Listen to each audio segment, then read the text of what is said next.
Hello everyone, நான் Madan Gowri and hello my dear MG squad. இந்தியாவை சார்ந்த நிமிஷா யெமன் நாட்டுக்கு வேலை பார்க்க போறாங்க. போன இடத்துல யெமன் நாட்டுல இருக்கக்கூடிய ஒரு நபரையே, அவங்களோட பார்ட்னரையே வந்து அவங்க கொன்னுடுறாங்க. ஓகேவா? இவன் யெமன் நாட்டு ஒரு நபர். ஓகேவா?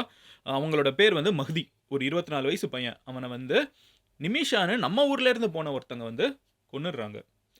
இப்போ ஆனா மொத்த இந்தியாவும் ஒண்ணா சேர்ந்து எப்படியாவது நிமிஷாவ திருப்பி கொண்டு வரணும்னு நினைச்சிட்டு இருக்காங்க. நிமிஷாவோட அம்மா வந்து இங்க இருந்து அந்த நாட்டுல வந்து யெமன் நாட்டுல வந்து ஒரு சட்ட ஒழுங்கு கிடையாது. யார் ஆட்சி செஞ்சுட்டு இருக்காங்கங்கிற கிளாரிட்டி கிடையாது. ஈரான் ஒரு சைடு ஹவுதீஸ கிளப்பி விட்டுட்டு இருக்காங்க. சவுதி அரேபியா ஒரு சைடு ஒரு ஆட்சி நடத்திட்டு இருக்காங்கன்னு சொல்லிட்டு என்னெல்லாமோ யெமன் நாட்டுக்குள்ள நடந்துட்டு இருக்குது. சவுதி அரேபியா இன்ஃப்ளூயன்ஸ் அங்க இருக்கிற லோக்கல் கவர்ன்மெண்ட்ல இருக்குது. சோ இவ்ளோ விஷயத்துக்கு நடுவுல அரசாங்கம் வந்து இந்தியன்ஸ் யாரும் அங்க போகாதீங்கன்னு சொன்னதுக்கு அப்புறம் தன்னோட மகள காப்பாத்துறதுக்கு, தன்னோட மகள் வந்து இப்போ ஒரு கொலைபழி போடப்பட்டிருக்காங்க. அவங்கள காப்பாத்துறதுக்கு நான் இங்கேருந்து கிளம்பி போறேன்னு சொல்லிட்டு அவங்களோட அம்மா வந்து கிளம்பி போயிருக்காங்க. ஒரு சினிமால பார்க்கக்கூடிய கதை மாதிரி இருக்குது. இது எல்லாமே போயிட்டு இருக்கப்போ, கிளைமாக்ஸ் இன்னும் எழுதப்படல. நிமிஷாவ அவங்க அம்மானால காப்பாத்தி மறுபடியும் இந்தியாவுக்கு கொண்டு வர முடியுமா? நிமிஷா ஏன் அவங்களோட பார்ட்னரே வந்து கொல்லணும்? அவங்களுக்கு என்ன நடந்துச்சு? அண்ட் அடுத்து இது வந்து ஒரு விபத்துன்னு சொல்றாங்களே, அந்த கொலையே ஒரு விபத்துங்கிறாங்களே அப்படின்னு சொல்லிட்டு ஒரு ரொம்ப காம்ப்ளிகேட்டடான ஒரு பர்ட்டிகுலர் விஷயம் இன்னைக்கு இந்தியாவுக்கும், யெமனுக்கும் நடந்துட்டு இருக்குது. ஸோ கேரளாவ சார்ந்த நிமிஷா, பாலக்காட சார்ந்த நிமிஷா வந்து எப்படி இது எல்லாத்துக்கும் நடுவுல மாட்னாங்க? இவங்க வந்து ஒரு நார்மலா ரொம்ப கஷ்டப்பட்டுட்டு இருக்கக்கூடிய ஒரு டெய்லி லேபரர்ஸ் 2 பேர் அப்பா, அம்மா ஓகேவா? கூலி தொழிலாளிகள். அவங்களுக்கு பிறந்த நிமிஷா வந்து ஒரு இன்டர்நேஷனல் கான்ஃப்ளிக்ட்க்கு நடுவுல எப்படி போய் மாட்னாங்க? என்னென்ன நடந்துட்டு இருக்குங்கிறத டீட்டெயில்டா உங்ககிட்ட சொல்றேன். இந்த ஒரு டாபிக்க நெறைய பேர் எனக்கு Instagramல டிஎம் பண்ணி கேட்டீங்க. கமெண்ட் செக்ஷன்ல கேட்டீங்க. உண்மையிலே பார்க்கிறப்போ, ஒருத்தங்க வாழ்க்கையில இவ்ளோ நடக்க முடியுமா? ஒரு கோட் லைஃப் படம் மறுபடியும் பார்க்குற மாதிரி இருந்துச்சு. எனிவே நிமிஷா யாரு? இவங்களுக்கு என்ன நடந்துச்சுங்கிறத நான் டீட்டெயில்டா சொல்ல ஆரம்பிக்கிறேன். இது எல்லாமே வந்து இப்போ ஹேங்கிங் இன் பேலன்ஸ். என்னனாலும் எப்படினாலும் முடியலாங்கிறது தான் இதுல இருக்கிறதுலே எல்லாரையும் பதபதைக்க வைக்கக்கூடிய ஒரு விஷயம். இப்பமும் அவங்க அம்மா அதுக்காக போராடிட்டு இருக்காங்க. யெமன் நாட்ல ஓகேவா? இங்கேயே இல்ல அவங்க அம்மா. ஒரு கூலி தொழிலாளியா இருக்கிற அவங்க அம்மா வந்து இங்கேருந்து கிளம்பி போய் அங்க ஒரு சட்ட போராட்டத்துக்கு நடுவுல அந்த இறந்து போனவனோட குடும்பத்த கன்வின்ஸ் பண்றது, காசு குடுக்குறதுன்னு சொல்லிட்டு என்னெல்லாமோ நடந்துட்டு இருக்குது. முதல் விஷயம் நிமிஷா பிரியா யாரு அப்படின்னு பார்த்தீங்கன்னா, நான் ஆல்ரெடி சொன்ன மாதிரி கேரளாவ சார்ந்த 2 கூலி தொழிலாளிகளுக்கு பிறந்த ஒரு பொண். சின்ன வயசுல இருந்தே அப்பா, அம்மாவ சந்தோஷப்படுத்தணும். அப்பா, அம்மாவ அடுத்த ஃபினான்ஷியல் ஸ்டேஜ்க்கு கொண்டு போகணுங்கிறதுக்காக ரொம்ப கஷ்டப்பட்டு படிச்சு, சின்ன வயசுலயே வந்து சொந்தமா நர்ஸ் ஆகி முடிச்சிருக்காங்க. மெரிட்ல நெறைய படிச்சிருக்காங்க. படிச்சு முடிச்ச உடனே அவங்களுக்கு யெமன்ல வேலை கிடைக்குது. ஸோ இங்கேருந்து கிளம்பி போறாங்க. யெமன் நம்ம எல்லாருக்குமே தெரியும். சவுதி அரேபியா கிட்ட இருக்கக்கூடிய ஒரு பர்ட்டிகுலர் கண்ட்ரி.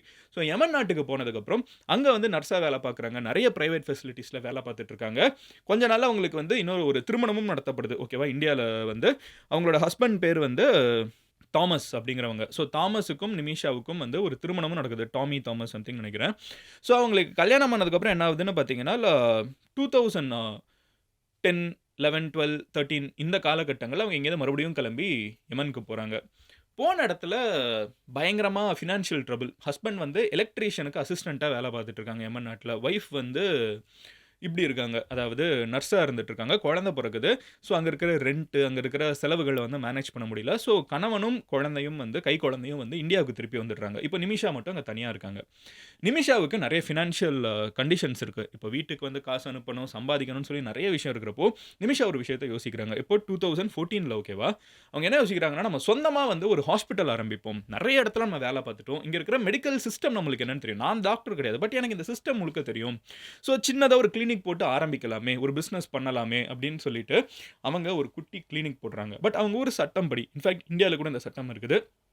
வெளிநாட்டுல இருக்கிற ஒருத்தங்க ஒரு நாட்டுல பிசினஸ் பண்ணணும்னால், அங்க இருக்கக்கூடிய லோக்கல் பார்ட்னர் யார் கூடயாவது சேர்ந்து தான் பிசினஸ் பண்ண முடியும். சொந்தமா பிசினஸ் பண்ண முடியாது. இது நெறைய ஊர்ல இந்த சட்டம் இருக்குது. ஸோ நிமிஷா என்ன பண்றாங்கன்னு பார்த்தீங்கன்னா, அவங்க நாட்ட சார்ந்த யெமெனி ஒருத்தன், மஹதி அப்படிங்கிற ஒருத்தங்களோட வந்து இவங்க பார்ட்னர்ஷிப் வச்சுக்கிறாங்க. இந்த பார்ட்னர்ஷிப் மூலியமா அவங்க வந்து ஒரு கிளினிக் ஆரம்பிக்கிறாங்க. கிளினிக் ஆரம்பிச்ச கொஞ்ச காலகட்டத்தில 2015 ஓகேவா? 2015ல யெமன்ல ஒரு மிகப்பெரிய சிவில் வார் வெடிக்குது. மக்களுக்குள்ளேயே வந்து ஒரு சைடு வந்து ஹவுதீஸ் அப்படிங்கிறவங்க வந்து ஒரு இடத்த ஆட்சி பண்ணிட்டு இருக்காங்க. இன்னொரு சைடு சவுதி அரேபியா பேக் பண்ண அரசாங்கம் இருக்குது. ஸோ இந்த மாதிரி நெறைய குழப்பங்கள். ஒரு ஏரியால இருந்து இன்னொரு ஏரியாவுக்கு போனீங்கன்னா, இன்னொரு ஒரு அரசாங்கத்துக்குள்ளேயே போற மாதிரி. ஸோ நெறைய குழப்பத்துக்கு நடுவுல இருந்துட்டு இருக்கப்போ, அங்க வந்து இந்தியா என்ன சொல்றாங்கன்னா, யெமன் நாட்ல இருக்கிறவங்கலாம் கிளம்பி வந்துருங்க. யெமன் நாட்ல இந்தியன்ஸ் இருக்கிறது இந்தியன்ஸ்க்கு நல்லதில்ல அப்படின்னு சொல்லிட்டு, ஒரு மிகப்பெரிய இவாக்குவேஷன் நடக்குது. யெமன் நாட்ல இருக்கக்கூடிய ஆயிரக்கணக்கான இந்தியன்ஸ வந்து இந்தியா ரிஸ்க் எடுத்து உள்ளுக்குள்ள போய் கூப்பிட்டுட்டு திருப்பி வராங்க.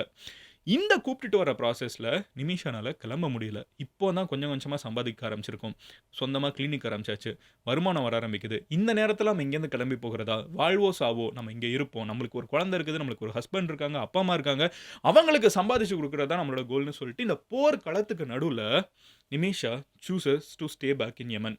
யெமன்ல இருக்கக்கூடிய நிமிஷாவுக்கு வந்து ஒரு மிகப்பெரிய சிக்கல் கொஞ்சம் கொஞ்சமா ஏற்படுது. அவங்களோட பார்ட்னர்ன்னு நான் சொன்னேன்ல.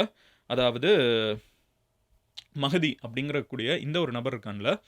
இவன் கொஞ்சம் கொஞ்சமா என்ன பண்ண ஆரம்பிக்கிறான்னு பார்த்தீங்கன்னா, நிமிஷாவுக்கு வந்து எந்தெந்த விதத்தில தொல்ல குடுக்க முடியுமோ, எல்லா விதத்திலயும் தொல்ல குடுக்குறான். அதில அல்டிமேட்டா நிமிஷாவோட ஜாயிண்ட் பிசினஸ் பண்ணிட்டுருக்காங்க. அக்கவுண்ட்ல இவங்களுக்கு வரக்கூடிய வருமானத்தையும் சேர்த்து அவனே வெளிய எடுக்க ஆரம்பிச்சுடுறான். நிமிஷா என்ன சொல்றாங்கன்னா, எனக்குன்னு ஒரு ஃபினான்ஷியல் ஸ்டெபிலிட்டியே கிடையாது. நான் கஷ்டப்பட்டு ஒரு கிளினிக் நடத்தி, சம்பாதிச்சு, டாக்டர்ஸ்க்கு சேலரி குடுத்து, வர்ற பேஷண்ட்ஸ் கிட்டேருந்து கொஞ்சம் ப்ராஃபிட் பார்த்தாலும், அந்த காசையும் இவனே எடுத்துட்டு இருக்கான். தன்னோட வீட்டுக்கு காசு அனுப்ப முடியறது கிடையாது. அப்படின்னு சொல்லிட்டு இவங்க ரொம்ப கஷ்டப்படுறாங்க. அப்புறம் இவங்களோட பேர சொல்லி நெறைய இடத்துல கடன் வாங்குறான். இந்த மாதிரி பயங்கர பிரச்சனைக்குள்ள நிமிஷா மாட்டிக்கிறாங்க. அப்ப நிமிஷாக்கு இதுலேருந்து எப்படி வெளிய வர்றதுன்னு தெரியல. ஏன் அப்படின்னு பார்த்தீங்கன்னா, இவங்க நாட்ட விட்டே போலாம்டா. இவனே வேணாம்டா. நான் நிம்மதியா இந்தியாவுக்கு திரும்பி போறேன்னு பார்த்தீங்கன்னா, 2 பிரச்சனை இருக்குது. இந்தியால இருக்கக்கூடிய எல்லாரையுமே ஆல்ரெடி இங்க கூப்பிட்டுட்டு வந்தாச்சு. இப்போ அங்க வந்து பெருசா எம்பசி ஒர்க் பெருசா கிடையாது. இந்தியன்ஸ் எல்லாத்தையும் எவாக்குவேட் பண்ணி இந்தியாவுக்கு வந்தாச்சு. அப்பவே சொன்னாங்க இந்தியா வந்து எல்லாரும் கிளம்பி வந்துருங்கன்னு. இவங்க கிளம்பி வரல. ஃபர்ஸ்ட்டு இந்தியன் கான்டாக்ட்ங்கிறது ரொம்ப கஷ்டம் திருப்பி வர்றதுக்கு. 2வது பிரச்சனை என்னன்னு பார்த்தீங்கன்னா, இவன் வந்து இவங்களோட பாஸ்போர்ட்ட எடுத்து வச்சுட்டு குடுக்க மாட்டேங்கிறான். இவன் வீட்டுக்குள்ள பாஸ்போர்ட் இருக்குது. ஸோ இந்த மஹதி அப்படிங்கிறவனுக்கு வந்து ஆல்ரெடி திருமணம் ஆயிருக்குது. ஆனாலும் இவன் என்ன பண்ணியிருக்கான்னு பார்த்தீங்கன்னா, இவங்களோட ஃபோட்டோவ இவங்களோட பாஸ்போர்ட் ஃபோட்டோலாம் இருக்குல்ல, பாஸ்போர்ட்ட திருடி வச்சுட்டு, அந்த பாஸ்போர்ட் ஃபோட்டோ இருக்குல்ல, அத வந்து ஒய்ஃப்க்கு பதிலா ஃபேஸ மார்ஃப் பண்ணிட்டு, இவங்க 2 பேர் ஹஸ்பண்ட் அண்ட் ஒய்ஃப் இவங்க கிளினிக் ரன் பண்றோம் பாருங்கன்னு சொல்லிட்டு நெறைய இடத்துல இவங்க பேர்லயே கடனையும் வாங்கி வச்சிருக்கான். பாஸ்போர்ட்டையும் குடுக்க மாட்டேங்கிறான். பேசிக்கா இவங்களோட டாக்குமெண்ட்ஸ் எல்லாமே இந்த ரெஜிஸ்ட்ரேஷனுக்கு பார்ட்னர் தான. அவன்கிட்ட மாட்டிக்கிச்சு. அதெல்லாம் அவன் வீட்ல இருக்குது. நிமிஷா வந்து என்ன பண்ணலான்னு யோசிச்சுட்டு இருக்கப்ப, ஒரு தவறான முடிவு எடுக்குறாங்க. நிமிஷா என்ன பண்றாங்கன்னு பார்த்தீங்கன்னா, நர்ஸு. இவனுக்கு வந்து செடேட்டிவ் குடுத்துரலாம். மயக்க மருந்து குடுத்துரலாம் ஊசி போட்டு. இவன் மயங்கினதுக்கு அப்புறம் நம்ம இத எல்லாத்தையும் எடுத்துட்டு வந்துரலான்னு சொல்லிட்டு இவங்க ட்ரை பண்ணாங்கன்னு நம்மளுக்கு ஒரு தரப்பு சொல்லப்படுது. அந்த ட்ரை பண்ணதுல ஓவர் டோஸ் ஆயி அவன் இறந்துட்டான் அப்படின்னு சொல்றாங்க. இன்னொரு தரப்பு வந்து என்ன சொல்றாங்கன்னா, இல்ல இவங்க தெரிஞ்சே தான் இவன முடிச்சுட்டு அங்க இருக்கிற பாஸ்போர்ட் எடுத்துட்டு நம்ம தப்பிச்சிடலான்னு யோசிச்சாங்கன்னு சொல்றாங்க. வாட் எவர் இட் இஸ் அந்த ஒருத்தன் வந்து இவங்க போடுற இன்ஜெக்ஷன்ல இறந்து போயிடுறான். அவங்க என்ன சூஸ் பண்ணாங்கங்கிறது அவங்களுக்கு தான் வெளிச்சம். இதுல என்ன ஆகுதுன்னு பார்த்தீங்கன்னா, இறந்ததுக்கு அப்புறம் அந்த உடல டிஸ்போஸ் பண்றப்போ அத வெட்டி ஒரு டேங்க்ல போட்டுட்டு அவங்க அங்கே இருந்து கிளம்பிடலான்னு பார்க்குறாங்க. எப்படி இப்போ பாஸ்போர்ட் கையில எடுத்தாச்சு. ஆனா அந்த நாட்ல தான் நெறைய பார்டர்லாம் பெருசா டிஃபைன்டு கிடையாது. பிரச்சனைகள் நெறைய போயிட்டு இருக்குங்கிறப்போ, சவுதி அரேபியா வழியா நம்ம கிளம்பிடலாம் அப்படின்னு சொல்லிட்டு சவுதி அரேபியா பக்கம் போலான்னு பார்க்குறப்போ, சவுதி அரேபியா யெமன் பார்டர்ல மாட்டிக்கிறாங்க. யெமன் ஜெயில்ல போடப்படுறாங்க. இதெல்லாம் எப்போ நடக்குதுன்னு பார்த்தீங்கன்னா, 2017ல ஓகேவா? 2014லயே வந்து அவங்க குழந்தை, ஹஸ்பண்ட்லாம் வந்துடுறாங்க. ஒரு 3 வருஷம் பிசினஸ் ஆரம்பிச்சு 2 வருஷத்துக்கு சுத்தமா இவனோட மாரடிக்க முடியலன்னு தெரிஞ்சு தப்பிக்கலான்னு பார்த்து, அவனே இறந்து போய் கடைசியில 2017ல அவங்க வந்து தப்பிக்கலான்னு பார்க்குறப்ப மாட்டிக்கிறாங்க. ஜெயில்ல போடப்படுறாங்க. இப்போ 2017லேருந்து 20 வரைக்கும் 2020 நெறைய கோர்ட்ல வந்து இவங்களோட ஹியரிங் போயிட்டே இருக்குது. ஹியரிங்ல இவங்களுக்கு வந்து கேப்பிட்டல் தண்டனை, மரண தண்டனை விதிக்கப்படுது. லோவர் கோர்ட்லேருந்து அவங்க ஹையர் கோர்ட்டுக்கு போறாங்க. அங்கேயும் மரண தண்டனை விதிக்கப்படுது. இவங்க மரண தண்டனை விதிக்கப்பட்டுச்சுங்கிறதுக்கு அப்புறம் இந்தியால இது ஒரு பெரிய பேசு பொருளாகுது. காரணம், அவன் இவங்கள தொல்ல பண்ணியிருக்கான். அவங்க அதனால தான் வேற வழி இல்லாம இத பண்ணியிருக்காங்க. அவங்க தற்காப்புன்னு சொல்லலாமா? அப்படிங்கிற மாதிரி சில பேரு. இன்னொன்னு இது ஓவர் டோஸ் மட்டும் தான். இவங்க வேணும்னே அவன வந்து கொல்லணும்னு நினைக்கல. ஓவர் டோஸ் போட்டு அங்கேருந்து தப்பிக்கலாம்னு நினைக்கிறப்ப அவன் இறந்து போயிட்டான். அப்படிங்கிற ஒரு தியரி. இந்த மாதிரி நெறைய விஷயங்கள் வர்றப்போ, ஒரு முக்கியமான ஒரு ஆங்கிள் ஓப்பன் ஆகுது. அந்த இடத்துல கோர்ட்ல ப்ரொசீடிங் எல்லாமே வந்து முழுக்க முழுக்க அவங்களோட லோக்கல் பாஷையில நடந்திருக்குது. இவங்களுக்கு அந்த பாஷை தெரியாது. அந்த மொழியே தெரியாது. அப்போ இந்த மொழியே தெரியாத ஒரு இடத்துல ஒரு கோர்ட் ப்ரொசீடிங்ல இவங்க என்னன்னு சொல்லி வாதாடுவாங்க. 2வது இவங்க சைன் வாங்குன டாக்குமெண்ட் எதுலயுமே இங்கிலீஷ் கிடையாது. இவங்களுக்கு மொழியே தெரியாம யாரா இருந்தாலுமே சட்டத்தின் முன் வந்து உங்களோட தரப்ப சொல்லுங்கன்னு சொல்லி கேட்கிறப்ப, இவங்களோட தரப்ப இவங்களுக்கு சொல்றதுக்கும் மொழி தெரியாது. அவங்க புரிஞ்சுக்கிறதுக்கும் மொழி இல்ல. இவங்க கிட்ட பேசி எழுதி வாங்குன எதுலயுமே மொழி இல்ல. இவங்களுக்குன்னு காமனா ஒரு இங்கிலீஷ்ங்கிற ஒரு லாங்குவேஜ் இல்ல. ஒரு மலையாளம்ங்கிற ஒரு லாங்குவேஜ் இல்ல அப்படிங்கிறப்போ, என்ன ஆகுதுன்னு பார்த்தீங்கன்னா, இந்தியால இருக்கக்கூடிய ஒரு பெரிய ஒரு மூவ்மெண்ட்டாவே இது மாறுது. கேரளால நெறைய பேர் ஒண்ணா சேர்ந்துட்டு, நிமிஷாவ காப்பாத்தி கொண்டு வரணும் அப்படிங்கிறதுக்கு முடிவுக்கு வந்துட்டாங்க. காரணம், இது அவங்களோட தவறு கிடையாது. இது சூழ்நிலையினால ஏற்பட்ட ஒரு விஷயம்னு அவங்க சொல்றாங்க. சொல்லிட்டு அவங்கள திருப்பி கொண்டு வரணும்னு ஒரு பெரிய முயற்சி நடந்துட்டு இருக்குது. இதுல அந்த கேப்பிட்டல் தண்டனை குடுக்கப்பட்டதுக்கு அப்புறம் அவங்க அம்மா வந்து, நான் கிளம்பி போய் என் மகள கூப்பிட்டுட்டு வரேன்னு சொல்லிட்டு கிளம்பணும்னு பார்க்குறாங்க. அப்போ அரசாங்கம் இருந்துகிட்டு போகாதீங்கங்கிறாங்க. பட் நெறைய சட்ட போராட்டங்களுக்கு மீறி அவங்களோட அம்மா வந்து யெமன் நாட்டுக்குள்ள கிளம்பி போறாங்க. இப்போ அவங்க அம்மா யெமன்ல இந்த வீடியோ எடுத்துட்டு இருக்கப்பவும் இருந்துட்டு இருக்காங்க. இதுக்கு நடுவுல ஒரு ஆப்ஷன் இருக்குது.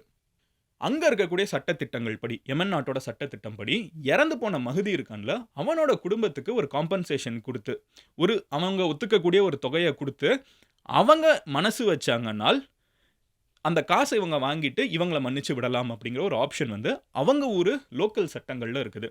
ஸோ, நிமிஷாவோட அம்மா வந்து அதுக்கு ஒரு முயற்சி செஞ்சுட்டு இருக்காங்கன்னு சில நியூஸ் பார்க்க முடியுது. இதுக்கு நடுவுல என்ன ஆயிடுச்சுன்னு பார்த்தீங்கன்னா, பிரசிடென்ட் வந்து இவங்கள தூக்குல போடணும்னு சொல்லிட்டாங்கன்னு ஒரு நியூஸ் வந்துச்சு. பட் அதுக்கப்புறம் டீபங்க் பண்ணி அப்படி ஒண்ணு வரலன்னு சொல்லிட்டு இருக்காங்க. பிரச்சனை என்னன்னு பார்த்தீங்கன்னா, இப்போ இதுவே பாருங்களேன், சனா அப்படிங்கிற ஒரு ஊர்ல தான் வந்து இதெல்லாம் நடந்துட்டு இருக்குது. இந்த சனா அப்படிங்கிற ஒரு ஊர் வந்து ஹவுதீஸ் அப்படின்னு சொல்லப்படவங்களோட கண்ட்ரோல்ல இருக்குது. ஆனா நம்ம பேசிட்டு இருக்கிறதெல்லாம் யார்கிட்டன்னு பார்த்தீங்கன்னா, சவுதி அரேபியா மூலியமா ஆட்சி செஞ்சுட்டு இருக்கக்கூடிய பிரசிடென்ட் கிட்ட.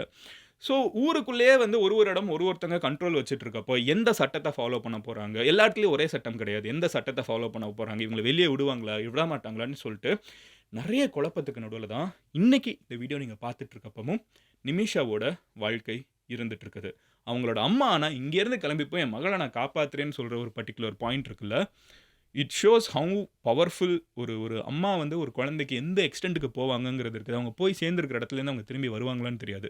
போய் சேர்ந்த இடம் சாதாரண இடம் கிடையாது. போர் களத்துக்கு நடுவுல என் மகள நான் வந்து காப்பாத்திட்டு வரேன்னு போன அவங்க அம்மாவ நெனச்சு, உண்மையிலேயே இந்த வீடியோ எடுக்கிறப்ப எனக்கு நிமிஷா விட அவங்க அம்மாவ பத்தி யோசிச்சுட்டு இருந்தேன். ஒரு கேரளால ஒரு வேஜ் லேபரரா இருக்கிற ஒருத்தங்க, மகள் வந்து பெருசா படிச்சு நர்ஸ் ஆயிட்டாங்க. இனிமே காப்பாத்துவாங்கன்னு நெனச்சிட்டு இருக்கப்போ, மகளுக்கு ஒரு பிரச்சனைனா அப்பவும் நான் வரேன்னு சொல்ற ஒரு ஆட்டிட்யூட் இருக்குல்ல, பயங்கரமான ஒரு விஷயம் தான் அங்க நடந்துட்டு இருக்குது. நெறைய பேர் வந்து நிமிஷா செஞ்சது தப்பா, கரெக்ட்டா அப்படிங்கிறது எல்லாத்தையும் பேசிட்டு இருக்காங்க.